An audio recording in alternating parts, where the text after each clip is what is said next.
This is an exciting opportunity at a prestigious university in the top football conference in the country, and there is no reason why we can't be successful, pack the stadium, and be a source of pride to the entire University of Indiana. We're going to change the culture, the mindset, the expectation level, and improve the brand of Indiana Hoosier football. There will be no self-imposed limitations on what we can accomplish. How's the NIL support been at Indiana? It's really good. It's it's a lot more than what I was promised. Hoosier Nation, today is in for Indiana Day. Your participation in Hoosiers Connect is critical to our program's success. As we grow and develop on the field, in the stands, it's important that we keep striving and getting better in the areas that are critical to program success. NIL opportunities being at the top of the list. I'm all in for Indiana. We need Hoosier Nation to be all in for Indiana also. Go IU. And good evening, ladies and gentlemen, and welcome to our crossover collaboration here between Hoosiers Connect and CrimsonCast and the Back Home Network. I'm Galen Clavio.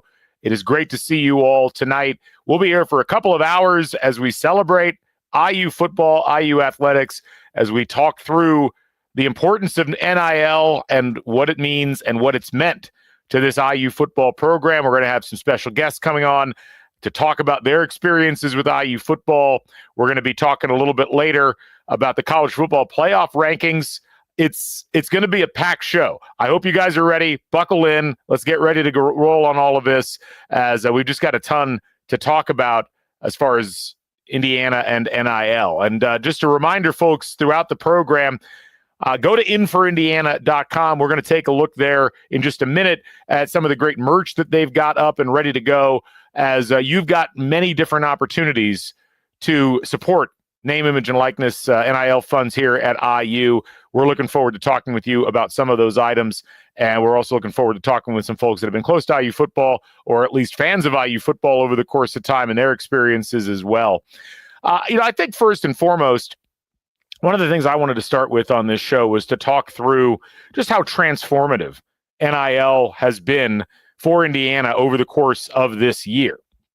NIL, not something that's been around for very long. Many of you who follow CrimsonCast, or you were with us last year when we did the Day of Giving, well, you've gotten somewhat familiar with what NIL is, why it's important, and how it keeps Indiana afloat, not just in terms of being able to go get players, but also how important it is to attract and retain top-level coaches and coaching staffs, because it's the name of the game at this point in college athletics, particularly in college football.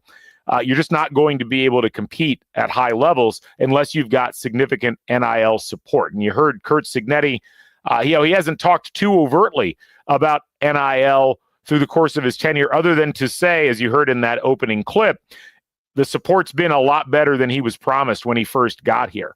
And that's been really key, because this Indiana football team is obviously achieving things that we've never seen Indiana football achieve before. They've never had double-digit victories in a season. Well, here they are. They're on the precipice of a college football playoff appearance. That's certainly never happened. Indiana's never even, barely even sniffed the group of five, or the bowls at the end there. It's been one of those situations where Indiana's always struggled. And it's not just about retaining a good coaching staff. It's about being able to attract the type of talent that's going to allow you to sustain over the course of time. And that's what Indiana has managed to do. And I think that as we look at what, the various people that have donated over time to Hoosiers Connect have been able to accomplish in a relatively short period, it's taking an Indiana NIL setup that was not particularly flush with cash or highly regarded, and into something that is competitive across the college football landscape. So many of you who have been enjoying this IU football season, as I know you have, because I've seen you at Memorial Stadium, I've seen you out in the tailgate lots, I've seen you in Bloomington, I've seen you out at the road games. This success didn't come out of nowhere. And yes, Curt Cignetti and his coaching staff have done a tremendous job of taking the pieces they were able to bring in and putting them into a position where they could be successful week after week. It was NIL that helped bring a lot of those pieces to Indiana in the first place. And what's amazing about NIL in this day and age is that you don't necessarily have to have the highest earning NIL collective. You don't necessarily have to have the most money of everybody, because there's certainly teams and programs that have a lot more NIL reserves right now than Indiana's got. You look at the Texases and the Georgias, they're rolling in cash. But if you can combine enough NIL money to be competitive in the national landscape with a coaching staff like Indiana's been able to attract here with Curt Cignetti and his team, that can take pieces that are value picks or players that perhaps aren't being bid on and overbid on to the point where their cost exceeds their value, and put them into a system where they're going to focus on competing, focus on production, and focus on being able to be successful week in and week out. Well, you can see the kind of results that you're getting already with that type of support. And I think what's going to be fascinating as we go through the rest of today is just continuing to establish Indiana as a player in the NIL space. We've heard already just a tremendous amount of support. I don't have exact numbers. They haven't gotten over to me yet, but so many of you already today have reached out and you've formed memberships on In for Indiana. You've donated. You've put yourself in a position where you can, help support football NIL and NIL across the university. And I think that is just so incredibly important. It's just the way that the world is working right now in college sports. And I think we always had an idea, at least I did, that Indiana fans, given the opportunity, were going to step up and provide this type of NIL support. And I think we've seen it across the board, the outpouring of support, the outpouring of money, the kinds of things that are going to keep Indiana competitive in football, not just this season, but for seasons to come.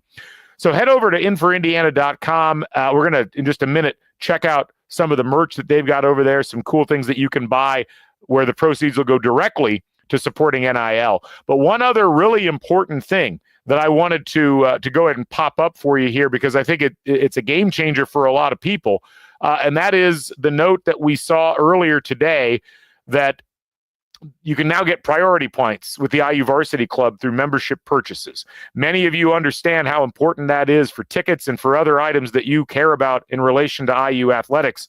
Those Varsity Club priority points, those are the ticket to getting better tickets and to being in better positions in the stadium or the arena.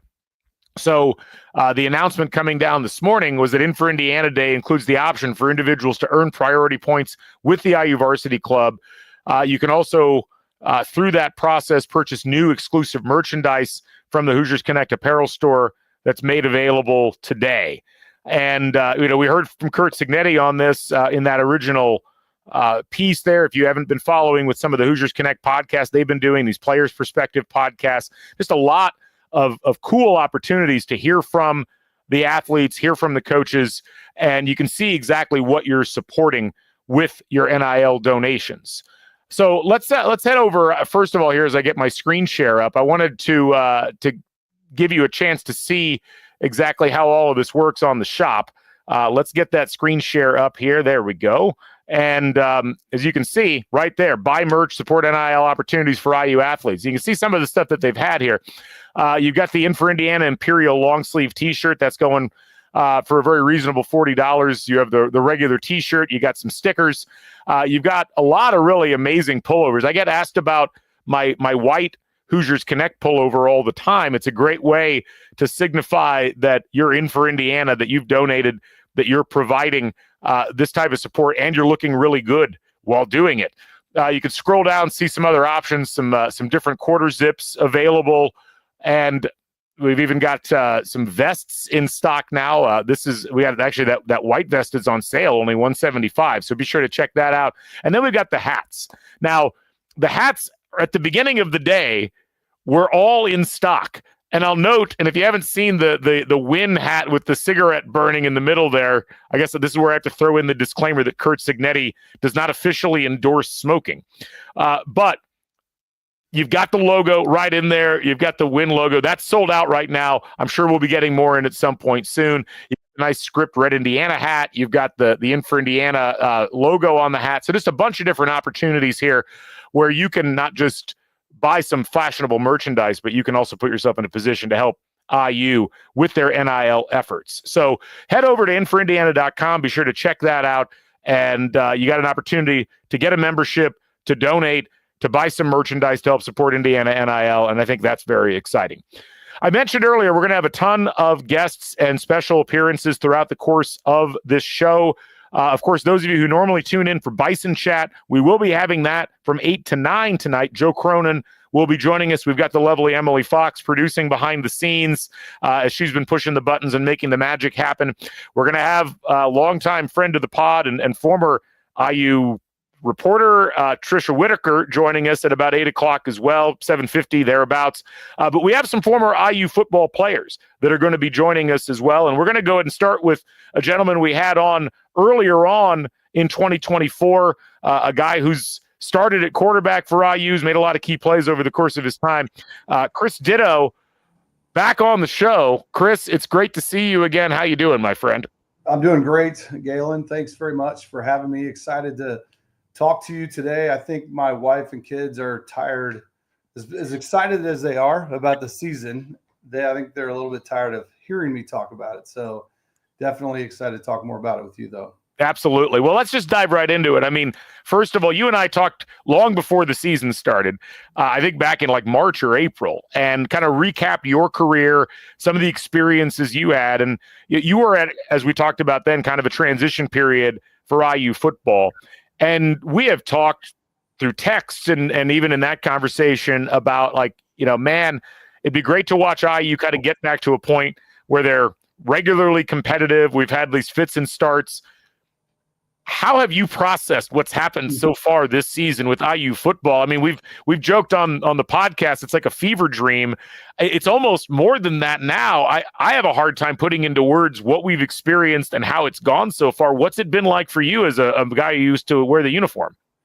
Well, it's hard to put into words, as I think, I know you and Scott do a great job week in and week out describing the games and describing what's going on. And I think we all, as Indiana fans, longtime Indiana fans, 30, 40 years, I think got to a point in our lives where we didn't think this would ever happen. And to see it happen this quickly and to hear Coach Signetti at his introduction press conference speak so confidently, and then what he did for his first kind of public appearance at an IU basketball game, to be honest, I was like, wow. I mean, I hope he doesn't embarrass us or embarrass himself. And all along, he knew exactly what he was doing. And it's made a lot of sense. And I've been lucky enough to go to, of the 10 games, I've been to 8 of them. And I think, I went out to Pasadena with my wife, went to Michigan State with some buddies. All of my former teammates and roommates, which I had 5, we all bought tickets together this year. And we have, of the 6 of us, we've got like 14, 15 kids between us. And I think 7 of them are either graduated from Indiana or at Indiana now. So it's been an incredible September, October, November for us and our families. One of them is actually Luke Goody, Craig and Susan Goody. He was my roommate in college, but we've all watched these games together when we can make it down, and we're all just a little bit in shock, but also now believing we belong here. We belong. With the Michigan game obviously was a struggle, but Michigan is still Michigan. They're extremely physical, especially defensively. So I'm excited to watch the 8:30 Tuesday, the Tuesday night, the new playoff rankings that'll be coming out to see where we land. And first, after 6 games and we took that first initial bye, I was like, okay, this is, can we sustain this? And then we come out and just absolutely smack Nebraska. But now I think we all believe we can beat Ohio State. I don't see, if we play well, there's no reason why we can't. I think that's been one of the fun things above all else about this season that I've really loved is watching IU football fans find a level of confidence that they just have never had or really had the justification for. And, you've been to enough games and you've had, obviously you've had your children have come down and been varsity athletes and so forth. Like, I mean, the the excitement around IU sports has always kind of been measured by what's going on with men's basketball, and understandably so. Women's basketball's had some great seasons here lately. That's moved the needle a bit. There's nothing quite like the excitement around IU football being this level of good. And I think this is kind of the case on most college campuses, but it's so new and it's so fresh here at Indiana because we literally have not experienced this before. There's been a couple of seasons. If people talk about 1987, we've got Mark Suter coming up here in a few minutes, who was on that 79 team, which was a monumental year for IU, their first bowl victory, obviously 67. And it's wild to think that we're living in history right now. We're living in a moment where this level of excitement and this level of energy is around football, and it's happening as we speak. I mean, you've seen this campus at varying stages. Have you ever seen it quite like this before? No, never, not even close. And just, I was 14 or 15 years old when IU basketball won their last national championship in 1987. And then I always ask, my sister was a student at IU at the time, and it's always fun to hear people say, oh yeah, I was at IU when they won the national championship in 87. And then I just imagine that is just an experience of the campus exploding and everyone just being so excited. And to me, to your point, that I think people are going to talk about this season 40 years from now, where you are in and around Bloomington in 2024, and all of us that are experiencing this right now will be able to say yes. And everybody's going to have different memories about it. But our son, who's a junior at IU right now, and his freshman and sophomore year, typical IU students, they go for maybe a half and they leave. Well, now they are fighting over tickets and they're paying hundreds of dollars for tickets, and the students cannot wait to get to games. They just,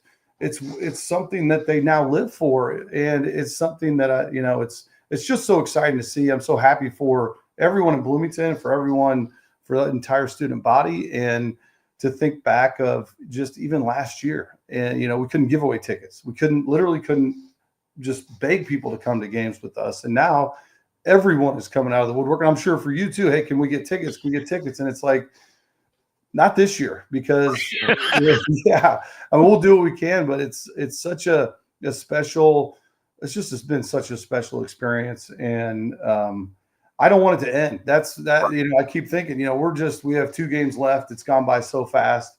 The Purdue game is going to be here before we know it. And if we could somehow, either beat Ohio State or remain competitive in that game, and then handle Purdue the way that we should, and host a home playoff game the weekend of December 20th or 21st. Again, I think, as you and Scott put it, while it might be a fever dream, I think that's reality now too. And there's a real chance for that. How exciting would it be to have Georgia or Alabama or Tennessee come to Bloomington? It would be incredible. And one of the games I missed was the Maryland game, because I was at the Georgia-Alabama game. I was in Tuscaloosa. We have friends who have kids at Tuscaloosa, and I'd never been to an SEC game on an SEC campus. Went to that game. I don't know if you remember that game. Alabama jumped out to a 30-7 lead. Georgia came all the way back. It was a night game. It was just absolutely a stunning experience that I'll never forget. The tailgating was incredible. I could go on and on about that day. But we did have the IU game on while we were tailgating that day because it was a new kick. And we're there. I was like, could we have something like Alabama has? And, we do. Obviously we don't have the 40 years, 50 years of tradition that Alabama has, but I would put our game day experience and the tailgating up against anybody right now. And I think the way CBS, I'm sure I've watched that game a couple times, and the drones and the overhead views of the stadium, it's such a beautiful sight.